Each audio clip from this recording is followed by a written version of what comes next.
Hi, my name is Braxton and I am a 17-year-old trans boy from the Southern States. Being in the South, of course I've dealt with gender dysphoria, depression, and low self-esteem. And having no access to hormones or gender replacement surgery or gender replacement healthcare in general makes that a whole lot worse. But today I want to talk to you about how I no longer really experienced gender dysphoria, how I've gotten rid of it, and how I'm a lot better mentally. And first, when I say that I got rid of my gender dysphoria, I didn't really get rid of it. Let's just say I learned how to cope with it. Of course, I still feel disgusted about my breast and I wish I had something else down below. But these thoughts no longer crowd my mind, and actually, I'm quite happy where I'm at. By that, I don't mean that I don't wish to have top and bottom surgery or that I do not wish to take hormones. By that, I mean I've learned how to deal with my situation and I've learned how to be happy with what I've got. Being in the South, it can be very devastating not having access to gender-affirming care. But as of now, there's nothing I can do about it, especially since I'm under the age of 18. So I want to talk to you guys and tell you how I pretty much got rid of my gender dysphoria, how I am mentally stable and happy where I'm at. I am still very confident and not ashamed at all of my transgender identity. I just want to show you guys how I've become more comfortable with it. A lot of these things I'm about to tell you has helped me get to the point where I no longer wake up and go to bed crying every day and night because I hate the way I look. I hate my height, and I hate the way I was born. First, I'd say the main thing that has helped me with my gender dysphoria is physical fitness. Through physical fitness, I've learned to no longer hate my body, but to have the drive and want to build my body up and sculpt it into what I want to be. With that being said, I've always thought in my mind, and I've always said, that us as trans people have an ability that nobody else on this world has. We have the ability to sculpt ourselves into the person we want to be and go through that journey our whole life.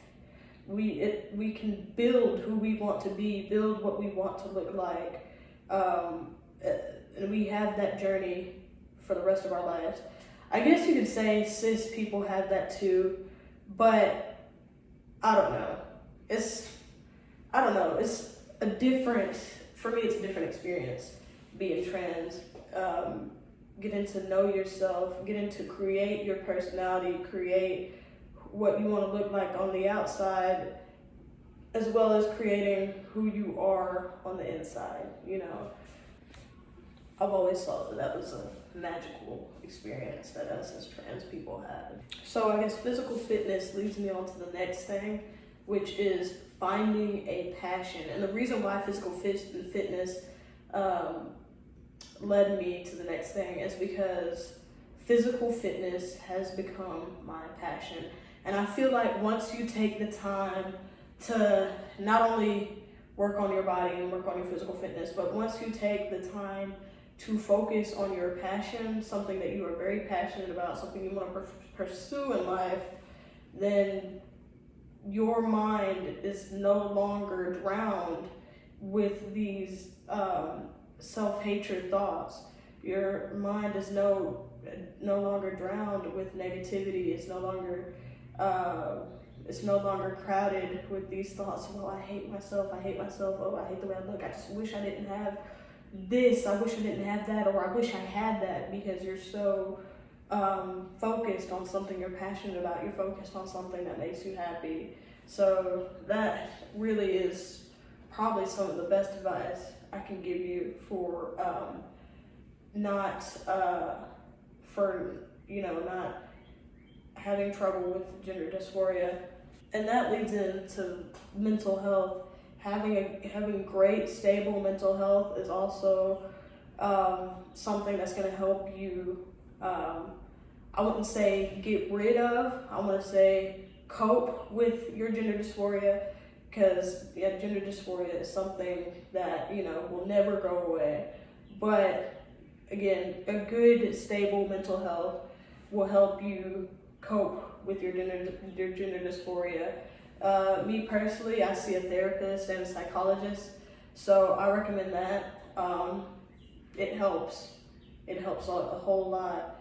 I mean, a lot of times you can't get through gender dysphoria alone. It really helps to have somebody else to talk to about your issues and your problems. The next thing I want to talk about is having a good support system. And I guess that goes along with mental health as well, and goes along with going to therapy and getting a therapist, getting a psychiatrist even. But have a good support group. I know most families are, especially in the South, are not accepting, but try to get some good friends, you know, that have your back, that support you, that don't judge you, and people you know that are always going to be by your side no matter what. That's with friends, that's with family. If you have nobody in person, if you have nobody personally, go to chat rooms.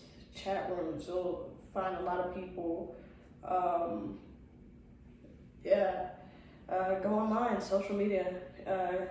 I highly recommend Facebook.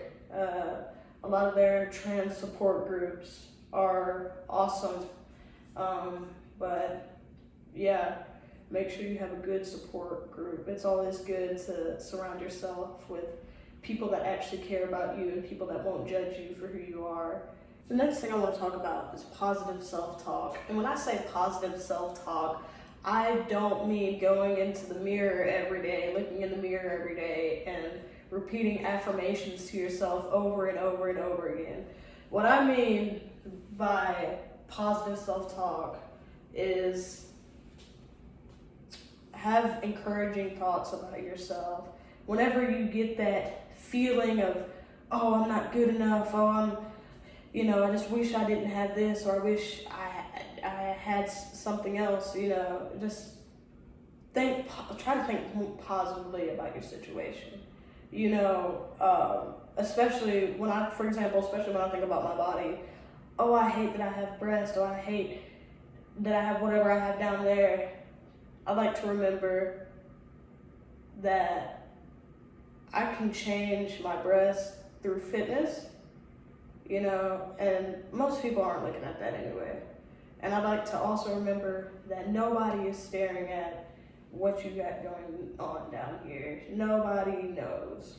You're wearing clothing, nobody knows. So when it comes to my body, again, physical fitness boosts my confidence. But when it comes to my mind and my self-esteem and what people say about me, or, again, what people say about me, I try not to pay it any attention. When people say things about me, I really it's like, I used to care a lot. I used to care a whole lot about what people used to say, about what people would think, but now I'm at the point where you think that about me, okay? Because I'm a strong believer in nobody can judge you but you. You are the only person that can judge yourself. Who are they to judge you? I'm a strong believer in saying that your biggest critic is yourself. The only person that brings you down, the only person that has the power to bring you down mentally is yourself. These other people don't really matter. They have no effect on your success, no effect on your progress in life, no effect on basically anything you do. They talk about you to make themselves feel better. So don't pay any attention. And as far as my height, as most of y'all can tell, I am really doggone short. Really doggone short. I'm 4'11", and my height used to be a big insecurity of mine, but now I've learned to really fall in love with my height because of the fact that, me personally, I think it's cute. I think it's adorable. I think girls think it's adorable. Just a little pocket-sized, little cute little guy, you know, and I've got fluffy hair. Like, come on, like I'm just adorable. So as far as my height, I'm not really insecure about that anymore. So, I mean, I can't really, I don't know how to really help you with height insecurities besides saying, you know, think of yourself as being a short little pocket-sized little cute guy. I mean, I've learned that girls love my height, you know. They think I'm really cute and little, you know, pocket size, you know, fun size. So I love my height. Plus, who cares about how short you are if you've got fucking muscles? Like, us as short people, and this is one of the main reasons I love being short. Us as short people, we gain muscle a lot faster because we are so compact. We gain muscle a lot faster than tall people do. So to me, that's a win. So because I can say that I gained probably the same amount of muscle in 2 months that it would take a taller person to gain in probably 6 months. So I love it. So the last thing I'm going to talk about is staying busy. Again, a lot of us have bad thoughts. A lot of us are very insecure, whether that be about our height, our body, our abilities, whatever. A lot of us are insecure.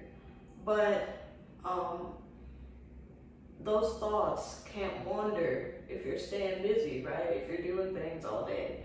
I have a tight schedule during the week. I run every morning at 5 a.m.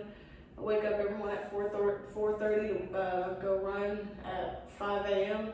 and I run from 5 to 5:30, and then I get in the shower, you know, and clean my room, get everything ready for school, and then I go to school all day, and then I've got track practice, and then I work out, and then I've got to cook for the dorm. So it's a pretty tight schedule, and you know, I work on top of that as well, so it's a pretty tight schedule. And so I'd say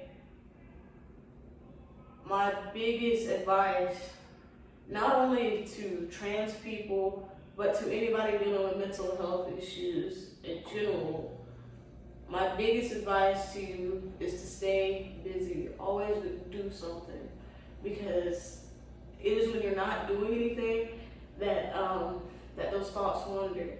Again, people that get really depressed, they're just like, oh, I'm depressed, I'm just gonna lay in bed all day. That's not gonna do anything but make you more depressed. Once you get up and do something, you're going to feel a lot better than you would if you were to stay in the bed all day. So that is all my advice that I'll be giving you guys. If you want to track my journey or go through my journey with me, please subscribe. It will be following not only my fitness journey, but my transition journey. And if you would like any training, please let me know, and we could work something out. I'm planning to train people for a very low price, $25 a month.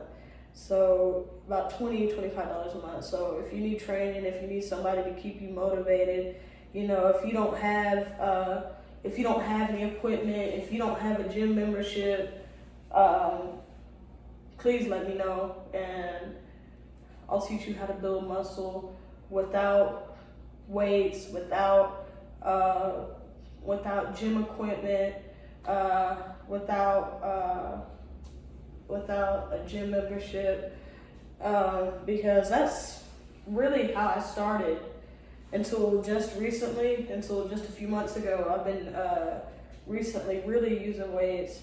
But for the most part, I have never really used weights, and I've still built a whole bunch of muscle. So if you want to learn how to do that, if you want somebody to train you and you want somebody to keep you motivated, please let me know.